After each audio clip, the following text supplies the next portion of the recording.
नमस्कार. शून्य प्रहर मध्ये आपल्या सगळ्यांचं स्वागत. मी प्रसाद काथे. आपल्या सोबत आहेत ओबीसी नेता प्राध्यापक लक्ष्मण हाके. नमस्कार. नमस्ते आणि आपलं स्वागत या चर्चेमध्ये. नुकतंच आपण एक उपोषण आटोपलं, आंदोलन चालू आहे. कशासाठी लक्ष्मण हाके निवडणुकीला उभी राहणार आहेत? खरं तर लक्ष्मण हाकेचं निवडणुका जिंकण्याचं मेरिट या माझ्या महाराष्ट्रामध्ये किती आहे याची मला चांगली कल्पना आहे. पण माझ्या महाराष्ट्रामधल्या ओबीसी आणि भटक्या विमुक्तांच्या हक्क आणि अधिकाराचं जे रिझर्वेशन आहे, जे रिझर्वेशन प्रतिनिधित्व सस्टेन झालं पाहिजे म्हणून संविधानाला अपेक्षित आहे, त्या रिझर्वेशन संदर्भात ते रिझर्वेशनला चॅलेंज होत असताना, ते आज जवळजवळ संपण्याच्या मार्गावर असताना त्याच्या बाजूनं आपण आवाज उठवला पाहिजे. आणि तुम्ही निवडणूक लढणार आहात की नाही? तुम्हाला वाटतं या विधानसभेमध्ये निवडणूक लढण्यासाठी उभं राहिलं पाहिजे, आमदार होऊ शकता वगैरे? लक्ष्मण हाके निवडणूक लढण्यापेक्षा या महाराष्ट्रामध्ये एक 50 ते 100च्या दरम्यान ओबीसी आमदार निवडून देण्याच्या मागं लक्ष्मण हाके निश्चित काम करेल. मग या स्थितीमध्ये आत्ताच्या घडीला जर तुम्हाला असं वाटतंय की तुम्ही एक 50 ते 100 आमदार निवडून देणार आहात, कुठनं आणणार? इथे आत्ताची परिस्थिती अशी आहे की इतर राजकीय पक्षांना उमेदवार मिळवता नाकी नऊ आलेले आहेत. मराठवाड्यातल्या 8 जिल्ह्यामध्ये आणि जवळजवळ पश्चिम महाराष्ट्रातल्या सर्व जिल्ह्यामध्ये आम्ही ओबीसींची भाषा बोलत आहोत, ओबीसींच्या हक्क अधिकाराची लढाई लढत आहोत. आणि आपल्यावरती ही जी अडचणीची वेळ आलेली आहे, ज्या लोकांना आपण रिपीट अगेन अँड अगेन निवडून दिलं, त्या माणसांनी या महाराष्ट्राच्या विधानसभेत असो किंवा रस्त्यावरच्या लढाईत असो, ओबीसीचं आरक्षण जात असताना या माणसांनी बघ्याची भूमिका घेतलेली. कोण या माणसं? म्हणजे सगळे शरदचंद्रजी पवारांपासून ते प्रत्येक तालुक्याच्या आमदारापर्यंत, प्रत्येक जिल्ह्याच्या खासदारापर्यंत या लोकांनी या ओबीसींची, भटक्या विमुक्तांची मतं घेतली, निवडणुका जिंकल्या आणि या सगळ्या मागासवर्गीयांनी त्यांना मतदान केलं. पण तेच आपले लोकप्रतिनिधी तुमच्या हक्क आणि अधिकारावर बोलत नाहीत. ही भूमिका आम्ही सातत्यानं गेल्या अनेक महिन्यात, तुमचा राग आता प्रस्थापित मराठ्यांच्या विरोधामध्ये दिसतोय. तुम्हाला आता या घडीला त्यांना निवडून द्यायचं नाहीये? निश्चित निवडून द्यायचं नाहीये. उलट मी जरांगेनी 288 उमेदवार उभे करावे असं मी त्यांना आव्हान करेन. पण जरांगेनी ओबीसीच्या नेत्यावरती किंवा ओबीसीच्या लोकांना टार्गेट करणं, ओबीसीच्या आरक्षणाला टार्गेट करणं हे खरं तर संविधान विरोधी, कायदा विरोधी, मानवता विरोधी आणि ओबीसीमधल्या मागासवर्गीयामधल्या लोकांना त्यांच्या मनामध्ये असुरक्षिततेची भावना निर्माण करणं, त्यांच्या मनात दहशत निर्माण करणं हे जरांगेंनी टाळावं. पण तुम्ही जेव्हा टीका करताय, तुमच्या निशाण्यावर 2 जण दिसतात सातत्यानं. पहिल्यांदा तर एक शरद पवार असतात, दुसऱ्यांदा जरांगे असतात. ही दोन्ही मंडळी तुमच्या निशाण्यावर काय आहेत? त्यांनी काय बिघडवलंय? हे बघा, शरदचंद्रजी पवार या महाराष्ट्रामध्ये अनेक वेळा मुख्यमंत्री झालेले आहेत. या महाराष्ट्रामध्ये सर्वात जास्त राजसत्ता आणि राज्याच्या निर्णय प्रक्रियेची म्हणजे महत्त्वाची पदं ही शरदचंद्रजी पवार यांच्या फॅमिलीमध्ये राहिलेली आहेत. आणि ह्याच्याहून वाईट या गोष्टीचं वाटतं की ज्या बारामती मतदारसंघातून शरदचंद्रजी पवार प्रतिनिधित्व करतात, त्या बारामतीमधला ओबीसी सोडा, फक्त धनगर समाज किती संख्येनं आहे. आणि मग त्या धनगर समाजाचं प्रतिनिधित्व महाराष्ट्राच्या विधानसभेत दिसून येत नाही, देशाच्या संसदेत तर आजपर्यंत एकही माणूस निवडून जाऊ शकत नाही. आणि मग धनगराची ही परिस्थिती असेल तर मग महाराष्ट्रामधल्या ओबीसींची, भटक्या विमुक्तांची, बलुतेदारांची, अलुतेदारांची परिस्थिती काय असेल? तुम्हाला असं वाटतं की बारामतीमध्ये धनगरांचा आमदार व्हायला पाहिजे? निश्चित व्हायला पाहिजे. संख्याबळ आहे का तुमचं? अहो, प्रश्नच नाही. कसं काय? म्हणजे पवारांच्या समोर तुम्हाला बारामतीत धनगर निवडून आणता येणार आहे का? हे बघा, शरद पवारांबरोबर स्वर्गीय मारुतराव चोपडे असोत किंवा विजयराव मोरे असोत, अनेक लोकांनी त्यांच्या विरोधामध्ये, कोकरे असोत, अनेक लोकांनी त्यांच्या विरोधामध्ये निवडणुका लढल्या आणि त्या निवडणुका ऐन उमेदीच्या कालावधीमध्ये शरद पवारांच्या 2-4 हजार मताच्या फरकानं शरदचंद्रजी पवार निवडून आलेले आहेत. हे अलीकडच्या कालावधीमधले त्यांचा लीड खूप मोठा होता किंवा आहे. पण शरदचंद्रजी पवारांकडून आमची अपेक्षा अशा आहेत की ज्या समाजानं तुम्हाला बेस वोटर म्हणून तुमच्या पक्षाला तुम्हाला मतदान केलं, त्या समाजाच्या आरक्षणाबद्दल तुम्ही ब्रशब्द बोलू नये. त्या ओबीसींच्या, भटक्या विमुक्तांचं आरक्षण हे मागासवर्गीयांचं आरक्षण आहे, ते सामाजिक प्रतिनिधित्वाचं आरक्षण आहे. ही बाब शरदचंद्रजी पवारसारख्या मुरब्बी नेत्याला, पुरोगामी म्हणून स्वतःला घेणाऱ्या नेत्याला ही बाब माहीत नसावी. पण मग या सगळ्या राजकारणाच्या परिस्थितीमध्ये आत्ताच्या घडीला पवार एकदा म्हणतात मराठ्यांचं आरक्षण ओबीसीतून द्या, नंतर अधिकृत भूमिका घ्यायची वेळ आली की त्यावेळेला त्या भूमिकेपासून फारकत घेताना दिसतात. खरं तर शरदचंद्रजी पवार हे पुरोगामी नेते नाहीत, हे प्रतिगामी नेते आहेत, कुटुंब चालवणारे नेते आहेत. आणि महाराष्ट्रामध्ये त्यांनी पाहुणेरावळे पोचले. मतदानाला म्हणजे मी नेहमी माझ्या भाषणामधून सांगत आलोय की निवडणुका जिंकण्याचं व्याकरण आत्मसात करणारे शरदचंद्रजी पवार या महाराष्ट्रामधल्या बहुसंख्येनं राहणाऱ्या म्हणजे 50 ते 60% क्वांटम असणाऱ्या ओबीसी भटक्या विमुक्तांच्या अंतःकरण मात्र ते समजून घेऊ शकले नाहीत. असं कसं असू शकतं? पण तुम्ही जो काही दावा आत्ता करता त्या स्थितीमध्ये एक गोष्ट प्रतिवादाला समोरून असं येतं की मंडल कमिशन लागू करून ओबीसींचं भलं म्हणे पवारांनीच केलं. अहो, देशामध्ये मंडल आयोग इम्प्लिमेंट झाला. सुप्रीम कोर्टाच्या 9 जजेसच्या खंडपीठानं तशी ऑर्डर दिली. महाराष्ट्रामध्ये पहिल्यांदा लागू झाला हे मला मान्य आहे आणि तत्कालीन मुख्यमंत्री शरदचंद्रजी पवार होती हेही मला मान्य आहे. पण देशभरामधल्या अनेक राज्यामध्ये 2-4 दिवसाच्या 1-2 महिन्याच्या फरकानं अंमलबजावणी झालीच मंडल आयोगाची. वेगळं काय केलं शरदचंद्रजी पवारांनी? म्हणजे पवारांनी महाराष्ट्रात मंडल आयोग लागू करून क्रांती केली हा अपप्रचार आहे. ते तत्कालीन परिस्थितीमध्ये ते मुख्यमंत्री होते हा एवढाच त्यांचा योगायोग आहे. याच्या पलीकडे शरदचंद्रजी पवारांनी मंडल आयोगाच्या संदर्भात किंवा ओबीसी भटक्या विमुक्तांच्या संदर्भात एक क्रांतिकारी निर्णय असा घेतलाय तो मला दाखवा, मी त्याचा प्रतिवाद करायला तयार. प्राप्त स्थितीमध्ये ओबीसीतून मराठ्यांना आरक्षण द्यायचंय की नाही द्यायचंय? हे बघा, प्राप्त परिस्थितीमध्ये माझ्या महाराष्ट्रामधला मराठा समाज जोपर्यंत सोशली बॅकवर्डनेस प्रूव्ह करू शकत नाही तोपर्यंत ओबीसी मधूनच आम्हाला आरक्षण द्या ही मागणी घटनाविरोधी, कायदाविरोधी आणि ओबीसीचं आरक्षण संपवणारी आहे असं एक राज्य मागासवर्ग आयोगाचा माजी सदस्य म्हणून मला वाटतं. पण मग या एकाच स्थितीमध्ये दुसऱ्या बाजूला ओबीसीमध्ये अचानक 15 जाती घातल्या जातात, जरांगेंना त्याचा राग येतो, याच्या संदर्भातलं काय सर्वेक्षण वगैरे असे प्रश्न उपस्थित केले जातात. खरं तर जरांगेंना आरक्षणामधलं काहीच माहिती नाही. जरांगेंनी अशी वक्तव्य करत असताना किंवा शासनावर आरोप करत असताना जरांगेंनी एका गोष्टीचं भान ठेवायला हवं, किमान त्यांच्या त्या कायदेशीर सल्लागारांना तरी विचारायला हवं की या 15 जाती कोणत्या आहेत आणि का त्यांना काय आहे नक्की हे. खरं तर या कुणब्याच्या म्हणजे ज्या ऑलरेडी स्टेटमध्ये ज्या ओबीसीच्या यादीमध्ये आहेत, ज्या सेंट्रलच्या यादीमध्ये नाही आहेत, म्हणजे कुणबी जातीचे सहप्रकार, पोटप्रकार, उपप्रकार एखाद्या जिल्ह्यामध्ये एखादी कम्युनिटी असणं आणि ते सामाजिक न्यायाच्या बाहेर असणं त्याचं फक्त रेग्युलर करून घेतलेलं आहे त्या.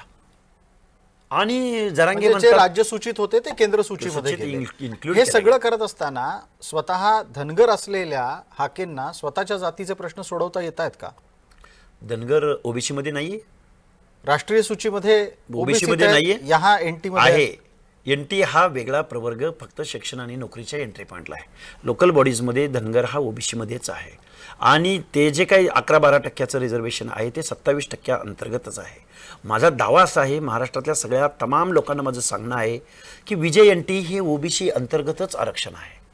मग या ओबीसी मधलं 3.5% आरक्षण धनगर समाज जर आज शिक्षण, नोकऱ्या आणि लोकल बॉडीज म्हणजे पंचायत राजमध्ये घेत असेल तर या आरक्षणाचा बचाव करण्यासाठी धनगर समाजाने पुढे यायचं नाही आणि त्यांची लढाई म्हणजे आम्ही ओबीसीच्या बाहेरचे आहोत का? तुम्हाला जाणीवपूर्वक ओबीसीच्या बाहेर टाकलं जातंय तसं दाखवलं जरांगे जातंय. हा बुद्धिभेद कोण करतं? शरद पवार आणि जरांगे एका बाजूला ही जोडगोळी आहे शरद प्रश्नच पवार नाही. जरांगे? बारामतीत म्हणतात की आम्ही धनगरांच्या एसटी आरक्षणाला पाठिंबा देतो शरदचंद्रजी पवार, आणि त्याच दिवशी संध्याकाळी जरांगे म्हणतात की धनगर आणि आम्ही भाऊ आहोत, यांनी ही लढाई लढण्यापेक्षा एसटीची लढाई लढली असती तर यांना आरक्षण मिळालं असतं. हे ओबीसी मध्ये फूट पाडणं असेल. आक्रमक आणि बहुसंख्य नसलेल्या धनगर समाजाला ओबीसीच्या चळवळीपासून बाहेर काढणं आणि ओबीसीचं आरक्षण गिळंकृत करणं, ओबीसीचं आरक्षण संपवणं या एकमेव अजेंड्याखाली या महाराष्ट्रामध्ये जरांगे नावाचा माणूस काम करतोय आणि त्याला सपोर्ट करण्याचं काम एकनाथराव शिंदे करतायत, त्याचबरोबर शरद पवार करतायत आणि अनेक आमदार आणि खासदार करतायत. पण मग याच जरांगेंना एका बाजूला तुम्ही म्हणता त्याप्रमाणे संध्याकाळच्या वेळेला धनगर दोस्त वाटतात, भाऊ वाटतात, आणि रात्र थोडीशी झाली की त्यांना मुसलमान पण भाऊ वाटायला लागतात. नक्की मराठे मुसलमानांचे भाऊ आहेत, धनगरांचे भाऊ आहेत, मराठे नक्की कुठल्या श्रेणीमध्ये मोजायचे? हे बघा, मराठा समाजाला एकाच वेळी माळी चालत नाही किंवा छगन भुजबळ चालत नाहीत. एकाच वेळी त्यांना धनगर चालत नाहीत किंवा धनगराचा नेता चालत नाही. एकाच वेळी त्यांना दलित चालत नाहीत. दलितांच्या ॲट्रॉसिटी कायद्याला 55 मोर्चामध्ये विरोध करणारे हेच होते. त्यांच्या त्या जाहीरनाम्यामध्येच ॲट्रॉसिटी कायदा रद्द व्हावा अशी मागणी करणारे हेच होते, पण त्यांना दलितांची मतं हवेत.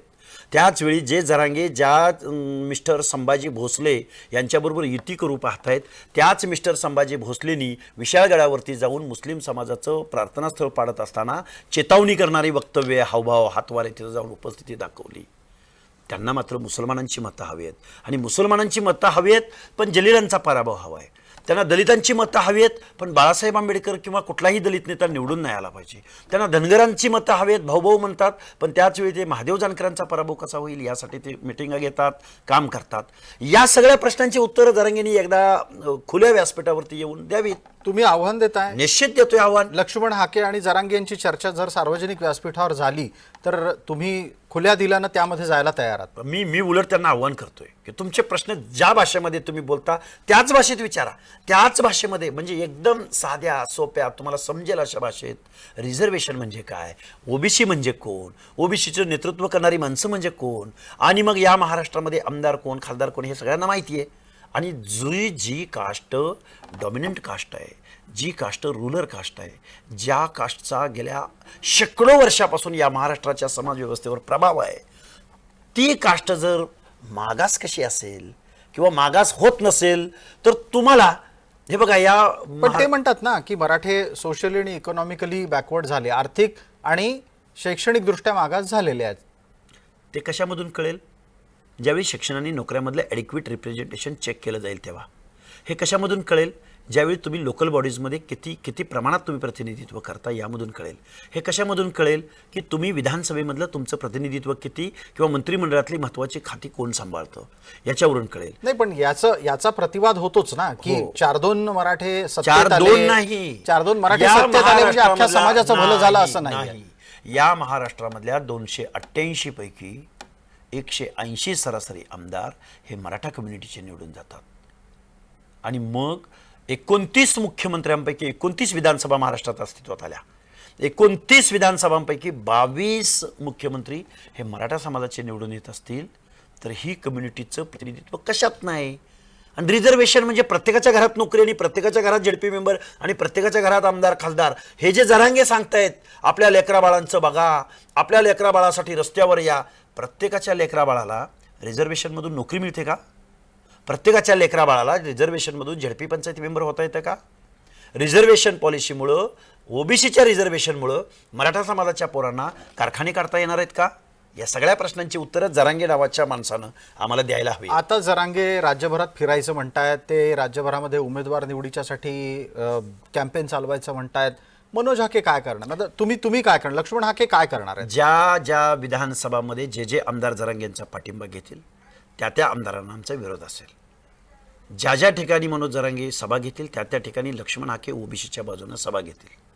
आणि ज्या जरांगेंनी ओबीसीच्या आरक्षणाची चौकट उद्ध्वस्त करण्याचा प्रयत्न केला, बेकायदेशीररित्या काही मागण्या केल्या आणि ओबीसींच्या मनामध्ये प्रचंड दहशत निर्माण केली, आम्ही 96 कुळे, आम्ही क्षत्रिय, आम्ही बघून घेऊ, आम्ही पाडू, आम्ही याव करू, ही जी काही गोष्ट केली या महाराष्ट्रामध्ये, या गोष्टीला या महाराष्ट्रामधला ओबीसी, भटक्या विमुक्त जाती जमाती यकीनं समोर येतील आणि याचा प्रतिवाद करतील. आता मला सांगा, एका बाजूला तुम्हाला परवाचीच एक घटना लक्षात आलेली असेल की रात्री गुपचूप अंधारामध्ये शिंदे समर्थक म्हणून ओळखले जाणारे उदय सामंत जाऊन भेटून आले जरांगेंना. भेटून आल्यानंतर ते काय म्हणतायत की ते म्हणे खूप छान मित्र आहेत जरांगेंचे म्हणून भेटायला गेले होते. आता प्रत्यक्षात जरांगे या क्षणाला उपोषणालाही बसलेले नसताना त्यांना मंत्री भेटायला का जात आहेत? हे काय चाललंय पडद्यामागे? हे बघा, या महाराष्ट्राचे मुख्यमंत्री एकनाथराव शिंदे असतील किंवा त्यांच्या मंत्रिमंडळातले अनेक सदस्य असतील किंवा अनेक आमदार खासदार असतील, इन्क्लुडिंग शरदचंद्रजी पवार असतील, रोहित पवार असतील, या सगळ्या लोकांनी स्वजातीय असणाऱ्या जरांगे पाटलाच्या आंदोलनाला नेहमी रेड कार्पेट घातला. आणि या जरांगे खरं तर या मुख्यमंत्र्यांची आणि या मंत्रिमंडळातल्या लोकांची मला कीव करावीशी वाटते. कारण ज्या मुख्यमंत्र्यांनी 12-13 करोड जनतेच्या दायित्वाची शपथ घेतली, ज्या शरदचंद्रजी पवारांना वेळोवेळी अनेक वेळा या महाराष्ट्रानं मुख्यमंत्री केलं, ज्या शरदचंद्रजी पवारांना या महाराष्ट्रातल्या ओबीसीनी भरभरून मतदान दिलं, ज्या पृथ्वीराज बाबा चव्हाणांना भरभरून मतदान दिलं, ज्या अशोकराव चव्हाणांना भरभरून त्यांच्या बापाला मुख्यमंत्री केलं, यांना मुख्यमंत्री केलं, त्या अशोकराव चव्हाणांनी कधीतरी एकदा येऊन सांगावं की नांदेड जिल्ह्यामध्ये 9 विधानसभा मतदारसंघामध्ये ओबीसीची संख्या किती आहे. आणि जरांगे म्हणतो, जरांगे ज्या कम्युनिटीची भाषा बोलतो आणि त्याला जाऊन हे सपोर्ट करतात, त्यांची संख्या किती आहे एकदा सांगावं त्यांनी. आता तुम्ही जी काही नावं घेतली ती बऱ्यापैकी जुनी नावं आहेत, पण आता ताज्या घडामोडीत उदय सामंत रात्री गुपचूप अंधारात भेटायला जातात. आणि शिंदे समर्थक म्हणून उदय सामंत ओळखीचे आहेत. शिंदे समर्थक उदय सामंत जरांगेंना भेटतात आणि जरांगे फडणवीसांवर टीका सुरू करतात. विषय असा आहे की जर सामंत साहेबांचे मित्र जरांगे असतील तर सामंत साहेबांना आमची एकच विनंती आहे की ओबीसी, शोषित, वंचित, भटके ह्यांच्यामधलाही एखादा मित्र करा ना. उद्या तुम्ही निवडणुकीला सामोरं जात असताना आमच्या मतानं तुम्ही इग्नोर केलं आहे का? आमच्या लोकांना तुम्ही यांना काही कळत नाही. ओबीसी म्हणजे फक्त मताचा मालक, ओबीसी म्हणजे रानावनात फिरणारा, काबाड कष्ट करणारा, छोट्या छोट्या उद्योग व्यवसायात काम करणारा, म्हणजे पोटाचं खळगं भरणारा ओबीसी. यांना ऑर्गनायझेड माणसं लागतात ना. गावाच्या पाराच्या कट्ट्यावर चकाट्या पेटणारे, 2 नंबरचे धंदे करणारे, रेती, वाळू, मटके, गुटके हे सगळ्या गोष्टी करणारे, हे सगळ्या लोकांचं प्रतिनिधित्व एकनाथ शिंदे यांच्या मंत्रिमंडळातले अनेक सदस्य असोत किंवा त्यांच्या पक्षाचे अनेक आमदार असोत, यांचे व्यवसाय काढून बघा ना काय आहेत ते. म्हणून मला असं वाटतं की या फुले शाहू आंबेडकरांच्या महाराष्ट्रामध्ये सुमार दर्जाची माणसं इथल्या महाराष्ट्राच्या कायद्याच्या सभागृहात निवडून गेलेली आहेत. पण आता मग शिंदे समर्थक ज्या पद्धतीनं जरांगेंच्या आसपास वावरताना दिसतात त्याच्यातून तुम्हाला काही संकेत मिळतात का? निश्चित संकेत मिळत आहेत. संकेत तो असा आहे, मी खूप धाडसानं हे विधान करेन, पण हे वास्तव आहे. महाराष्ट्रातल्या लोकांनी या गोष्टी समजून घेतल्या पाहिजेत. एका बाजूला शरदचंद्रजी पवार जरांगेंचं समर्थक करतात, त्याचवेळी एकनाथराव शिंदे त्यांना रेड कार्पेट घालतात. म्हणजे एकनाथ शिंदे अधिक Sharad Pawar is equal to Manoj Jarange असं गणित या महाराष्ट्रामध्ये आहे आणि असं ओबीसी बांधवांमध्ये आणि भटके विमुक्त जाती जमातीमध्ये अशी चर्चा आहे. त्यामुळं हे गणित खूप वेगळं आहे आणि आम्ही परिवर्तनाला सुरुवात केलेली आहे. थोडं लेट परिवर्तन होईल, पण महाराष्ट्र हा कुणाच्या बापाची मक्तेदारी नाही किंवा कुणाची जागिरी नाही. हे आम्ही येऊ घातलेल्या काही कालावधीमध्ये या महाराष्ट्रामध्ये महाराष्ट्र हा 18 पगड जातींचा महाराष्ट्र आहे हे आम्ही निश्चित दाखवून देऊ. या स्थितीमध्ये एका बाजूला तुम्ही असं सांगताय की एकनाथ शिंदे अधिक Sharad Pawar is equal to Manoj Jarange असं समीकरण तुम्हाला दिसतंय. तुम्ही खूप धाडसानं हे विधान केलं. तुम्हाला वाटतं हे विधान तुम्ही केल्यानंतर तुमच्यावर कोणत्याही प्रकारची प्रतिक्रिया येणार नाही? हे बघा, आम्हाला ते इग्नोरच करतात, आम्हाला बेदखल करतात. आम्ही ज्या मागण्या मांडतोय त्याच्यावरती उत्तर देण्याचं सुद्धा शरदचंद्रजी पवार टाळतात किंवा आमदार खासदार टाळतात. किती दिवस तुम्ही आम्हाला इग्नोर कराल? आम्ही ज्या दिवशी या महाराष्ट्रातला 50 ते 60% ओबीसी जागृत होईल, तुमचं प्रतिनिधित्व शोधावं लागेल. एवढी क्रांती या फुले शाहू आंबेडकरांच्या महाराष्ट्रात नाही, पण मला एक मुद्दा यात जबाबदारीनं मांडावा असं वाटतो आणि माझ्या निरीक्षणाअंतर्गत तुम्ही असा मांडतो की ओबीसी लढा उभारतात पण लढाईच्या वेळेला ते मराठ्यासमोर कच खातात. कारण मराठ्यांचं प्रोबेशन राजकारण आहे. मराठा हा नेहमी रूलर राहिलेला आहे. मराठ्यांचा प्रभाव साम दाम दंड भेद पैसा कारखानदारी वतनदारी अनेक अर्थांनी प्रत्येक तालुक्याला 2-5 लोक हे हजारो कोटीची प्रॉपर्टी कमवून अनेक संस्थांमध्ये इन्व्हेस्टमेंट करून निवडणुका जिंकण्याची यंत्रणा आणि साधनं स्वतःच्या हातामध्ये ठेवून त्यांना काही फरक पडत नाही. कुठल्याही पक्षाचं कुठल्याही विचारांचं सरकार येवो हे नेहमी सत्तेत असतात. या महाराष्ट्रामधल्या सर्वसामान्य माणसांच्या लढाया वेगवेगळ्या माणसांनी लढलेल्या आहेत. शेतकऱ्यांची लढाई शरद जोशींनी लढलेली आहे. कामगारांची लढाई अहिल्या रांगणेकरांपासून मधु दंडवतेपासून जॉर्ज फर्नांडिसांपर्यंत लोकांनी लढलेली आहे. बहुजनांची लढाई फुले शाहू आंबेडकरांनी लढलेली आहे. मग संयुक्त महाराष्ट्र निर्माण झाल्यानंतर नेहमी सत्तेत राहणारे कारखानदारी वतनदाऱ्या चालवणारे आणि रिपीट अगेन अँड अगेन निवडून येणारे आपल्या घरामध्ये सत्ता महाराष्ट्राची ठेवणारी माणसं खरं तर जरांगेंनी त्यांना प्रश्न विचारायला हवा होता. पण जरांगे प्रश्न विचारतायत ओबीसींना. जरांगे आणि त्याचबरोबर जरांगे फडणवीसांनाही प्रश्न विचारतात, खरं तर सातत्याने विचारतात. काय त्यानिमित्त तुम्हाला एक प्रश्न महाराष्ट्रामध्ये 29 मुख्यमंत्र्यांपैकी मी परत एकदा सांगेन 22 मुख्यमंत्री मराठा समाजाचे झाले.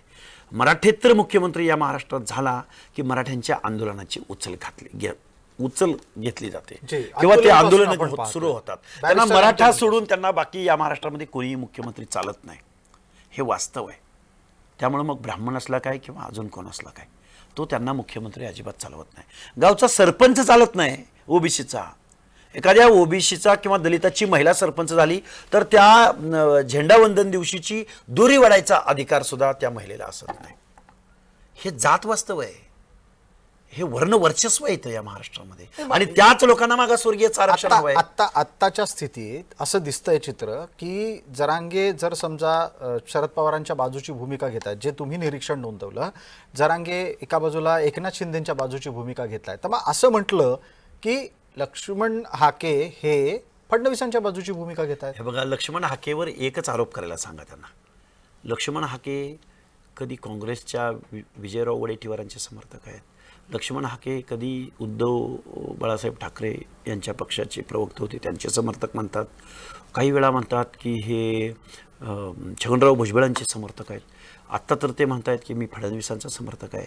आता ह्या सगळ्या चारही नेते चार वेगवेगळ्या पक्षामधले नेते आहेत.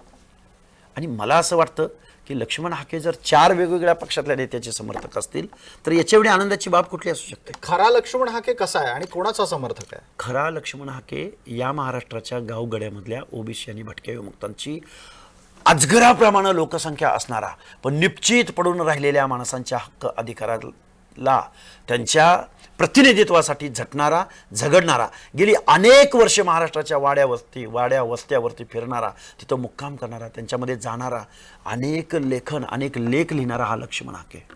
त्यामुळं लक्ष्मण हाके ज्या दिवशी 50-60% जरी सक्सेस झाला, मेरिटमध्ये उतरला, तर या महाराष्ट्राचं सत्ता परिवर्तन निश्चित बहुजनांच्या म्हणजे ओबीसी भटके विमुक्तांच्या हातामध्ये एक दिवस. या निवडणुकीमध्ये विधानसभेच्या तुम्हाला वाटतंय असं काही होईल? जो अजगराप्रमाणे सुस्त पडलेला तुमचा समाज आहे तो काही बदलतोय, हलतोय, किमान काही हलचल होतीये त्याच्यात? मराठवाड्यातल्या 7 ते 8 जिल्ह्यामध्ये निश्चित हे परिवर्तन ओबीसी वर्सेस मराठा असं मतदानात होईल.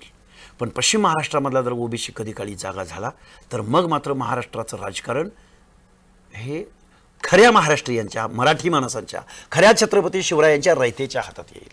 असं निरीक्षण एक समोर नोंदवलं जात आहे की ज्या पद्धतीनं आत्ताच्या घडीला सर्वाधिक मराठ्यांचं एकत्रीकरण हे मराठवाड्यात झालेलं आहे आणि त्याचा फटका धनंजय मुंडेंना बसू शकतो. मराठी त्यांना पाडण्याच्या मूडमध्ये दिसतात. हे बघा, मराठ्यांच्या मतामुळं पंकजाताई असतील, महादेव जानकर असतील किंवा ओबीसीचे नेते असतील हे पराभूत झालेले नाहीत. मुळात तिथला दलित आणि मुस्लिम जो वोटर आहे तो BJPच्या अगेन्स्ट अँटी इन्कबन्सी या फॅक्टरमधून त्यांनी एक गट्टा मतदान हे महाविकास आघाडीच्या उमेदवारांना केलेलं आहे. त्यामुळं ते परिवर्तन आहे. पण आत्ताही दलित आणि मुसलमान काही महायुतीच्या सोबत आलेले दिसत नाही आहेत. असं नाही आहे, कारण जरांगे पाटलांची जी अरेरावीची भाषा आहे, मराठवाडा नामांतराचा विषय बघितलेला आहे. अक्षरशः मराठवाड्यामध्ये काय दलितांच्या वाट्याला आलं हे काय दलित लोक विसरले असतील असं मला वाटत नाही. आणि मुस्लिम समाजाला माहिती आहे तुमच्या विरुद्ध दंगली करणारे आणि आत्ताचं लेटेस्ट विशाळगडचं प्रकरण असेल किंवा अनेक प्रकरणं असतील. खरं तर या लोकांनी या गोष्टींचा विचार करायला हवा. म्हणजे तुम्हाला सुचवायचं असं आहे की मराठ्यांच्याकडून दलितांवर आणि मुसलमानांवरही अत्याचार होत आहेत. निश्चित होतोय, मराठवाड्यात होत प्रश्नच नाही. मग ते मला एक सांगा, ते असून सुद्धा मराठवाड्यातल्या मराठ्यांच्या आंदोलनात मुसलमान दिसतात, दलित दिसतात, ते काय फोटोसाठी येतात का? हो, प्रश्नच नाही.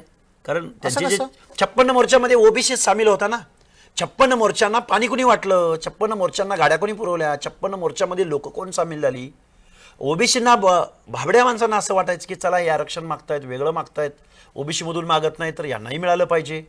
ओबीसी अशोषित, वंचित, गावगड्यामधला असंघटित, त्याला वाटायचं की आपल्या या मोठ्या भावालाही न्याय मिळाला पाहिजे. पण ज्यावेळी जरांगे सारखा माणूस ज्यावेळी पुढे येतो आणि आम्हाला ओबीसी मधूनच आरक्षण पाहिजे असं म्हणतो, जर जरांगे नावाचा हा उंट जर ओबीसीच्या जमिनीशी समांतर पालामध्ये घुसला तर ते पाल राहील का? ते रिझर्वेशन टिकेल का? त्यांच्या कॉम्पिटमध्ये ओबीसी, मायक्रो ओबीसी टिकेल का? याचं सुद्धा अनालिसिस या मुख्यमंत्र्याकडे नसावं. जे तुम्ही असं म्हणता की जरांगेंच्या मागे पवार आहेत, मग या माध्यमातून शरद पवार मराठा एकत्रीकरण, मराठा ध्रुवीकरण करत असतील तर हरियाणामध्ये याचा फटका काँग्रेसला बसलेला दिसला. मोठ्या जातीच्या ध्रुवीकरणाचा फटका काँग्रेसने हरियाणात खाल्ला, कारण त्यामुळे बाकी सगळ्या जाती इतरत्र एकवटल्या. महाराष्ट्रात काय होतंय? होऊ शकतं महाराष्ट्रामध्ये. मी मराठवाड्याचं उदाहरण तुम्हाला सांगितलंय. पश्चिम महाराष्ट्रातले अनेक तालुके असे आहेत की ते परंपरेनं एकमेकाच्या अफोजमध्ये तिथं पक्ष वगैरे चालत नाहीत, तर जातीय राजकारण चालतं. या गोष्टीमध्ये जर एक पक्षांनी एक व्यवस्थित जाहीरनामा जर डिक्लेअर केला आणि ओबीसींना अपिलिंग एखाद्या पक्षानं भूमिका घेतली किंवा आमदार खासदारांनी भूमिका घेतली तर निश्चित हे पोलरायझेशन होऊ शकतं. काय मुद्दे पाहिजेत तुम्हाला जाहीरनाम्यामध्ये की जे ओबीसींना आत्ता हवे आहेत, त्यांच्यासाठी दिलासादायक आहेत? कारण भीती काय आहे, विरोधात बोललं तर दुकान जाळलं जातंय, घर जाळलं जातंय, वारंवार वाटेत पकडून मारहाण केली जाते. हे बघा, माझं या महाराष्ट्रामधल्या सर्व रुलिंग पार्टीज आणि रुलिंग पार्टीच्या प्रमुखांना माझं सांगणं आहे. एकनाथराव शिंदेंची मी पत्रकार परिषद बघितली मगाशी. त्यांनी सांगितलं की लाडकी बहीण योजनेसाठी ते 17,500 कोटीचा त्यांनी निधी दिलेला आहे. माझ्या या महाराष्ट्रामधल्या 50-60% ओबीसींच्या मुलांना जिल्ह्याच्या ठिकाणी वसतिगृह हवं आहे. 36 जिल्हे मुलांसाठी एक आणि मुलींसाठी एक असे 72 वसतिगृह या महाराष्ट्रात हवी आहेत. पण ही 72 वसतिगृहांना फक्त 150 कोटी रुपयाचा निधी लागतोय. जी. पण या ओबीसींच्या सामाजिक न्याय हक्कासाठी कुठलाही मुख्यमंत्री, मग शरद पवार असोत किंवा एकनाथ शिंदेपर्यंत असोत, ही माणसं ओबीसीच्या बाजूनं बोलायला तयार नाहीत. 1% बजेटरी तरतूद या फुले शाहू आंबेडकरांच्या महाराष्ट्रामध्ये आजपर्यंत 50-60% ओबीसींच्या सामाजिक न्याय हक्काच्या योजनेसाठी येते. ही माणसं आजही काबड कष्ट करतायत, सामाजिक न्यायाच्या प्रतीक्षेत आहेत आणि त्यामध्ये जरांगे नावाचं वटवागूळ आज हे ओबीसीचं आरक्षण संपवायला निघालंय. तुम्हाला वाटतंय की जरांगेंना 288 उमेदवार सापडतील, ते उभे करतील का फक्त हवा आहे ती? जरांगे ऐनवेळी शरदचंद्रजी पवार यांना पाठिंबा देतील आणि महाविकास आघाडी चालवतील. जरांगेंनी 5च मराठवाड्यामधले उमेदवार द्यावेत. त्या 5 विधानसभामध्ये लक्ष्मण हाके ओबीसींचे 5 उमेदवार देईल. ते 288ची भाषा सोडा. बरं, आता एक प्रश्न. मध्यंतरी एका विवादाच्या मुळे तुम्ही परत चर्चेत आला होता. तुम्हाला म्होरक्या म्हटलं जातं, त्या निमित्तानं ओबीसी समाजात तुमची एक प्रतिष्ठा आहे. पण ज्या पद्धतीचे व्हिडिओ आले आणि त्यात तुम्ही दारू प्यालेले दिसत होतात आणि त्याचा एक प्रचार झाला मोठ्या प्रमाणामध्ये, मुळात तुम्ही आधी दारू पिता का? मुळात या महाराष्ट्रामध्ये तो दिवस सोडा, याच्या अगोदर 2 वर्षाचा मी कालावधी देतो. या 2 वर्षाच्या कालावधीमध्ये मी पुणे परिसरामध्ये कुठल्या बारमध्ये, कुठल्या हॉटेलमध्ये, कुठल्या दुकानात गेलो असेल, त्याचा एक जर व्हिडिओ या महाराष्ट्रातल्या कुठल्याही व्यक्तीनं जर इथं सादर केला ना, तरी लक्ष्मण हाके सार्वजनिक जीवनातून निवृत्त होईल. नाही, तुम्ही पण दारू पिता का? प्रश्नच येत नाही ना. मी आता तुम्हाला सांगितलं ना की एवढ्या कालावधीमध्ये लक्ष्मण हाके एकदा जरी कुठं गेला असेल किंवा कुठं पिताना दिसला असेल, कारण माझ्या बरोबर वावरणारे, मी चळवळीत राहणारा माणूस आहे. एका माणसानं येऊन सांगायचं की लक्ष्मण हाके दारू पितात. तुम्ही जर म्हणता की तुम्ही दारू पित नाही, तर त्या व्हिडिओमध्ये तुम्ही थोडेसे असे डळमळीत दिसताय. कारण दोन्ही बाजूनी हात पकडलेले होते आणि मागं बेल्टला हात घातलेला होता. खरं तर हा जीवघेणा एखादा माणूस, कमजोर हर्टचा जर माणूस असता तर घाबरून त्याला अटॅक सुद्धा आला असता. हा खरं तर जीवघेणा हमला होता. झुंडीनं जाणं, अंधारात पकडणं. मी जर दारू पिलोय असा त्यांचा आरोप होता किंवा दारू पिताना सापडले असा जर आरोप होता, तर मग मी कुठे बसलो होतो? मग मी एवढा असा पिलेला दिसत होतो, तर मग मी कुठं पित होतो? ते का चित्रीकरण त्यांच्याकडे नव्हतं? या सगळ्या घटनाक्रमाच्या मागे तुम्ही थेट आरोप संभाजीराजे छत्रपतींवर लावला. खरं तर त्यांचे कार्यकर्ते होते आणि त्यांचा सवाल असा होता की तुम्ही राजेंना असं बोललात, राजेंना तुम्ही असं बोललात, म्हणून आमचा तुमच्यावरती रोष आहे. आणि त्यांच्या ज्या घोषणा होत्या त्या छत्रपती संभाजी भोसलेंच्या नावानं होत्या. त्यामुळे मी त्यांच्यावरती आरोप केला. आज हे प्रकरण कुठे पोहोचलेलं आहे? आज हे प्रकरण निव्वळ एखाद्या माणसाची बदनामी करणं, ह्याच्या पलीकडे या प्रकरणाला कुठलाही अर्थ नव्हता, मिनिंग नव्हता. तुम्ही त्या सगळ्या माणसांना माफ करायला तयार आहात? त्या सगळ्या माणसांच्या विरोधामध्ये मी पोलीस स्टेशनला गुन्हा नोंदवलेला आहे. त्याच्या पलीकडे काय झालं त्या लोकांचं हे मला अजून कळलेलं नाही. प्राप्त स्थितीमध्ये तुमच्या लेखी महाराष्ट्रात निवडणुकीचा निकाल काय असेल? महाराष्ट्रामध्ये जर ओबीसी कॉन्सन्ट्रेट झाला असेल तर ओबीसी निश्चित हक्क आणि अधिकाराच्या बाजूने मतदान करेल आणि या प्रस्थापित पक्षांना, पार्टींना घरचा रस्ता दाखवेल. तुमच्या या भविष्यवाणीला आम्ही नोंदवून घेतलंय. वेळ मर्यादेमध्ये आपल्याला चर्चा आटोपती घ्यायची. खूप खूप धन्यवाद आपण या चर्चेत आलात त्यासाठी. धन्यवाद.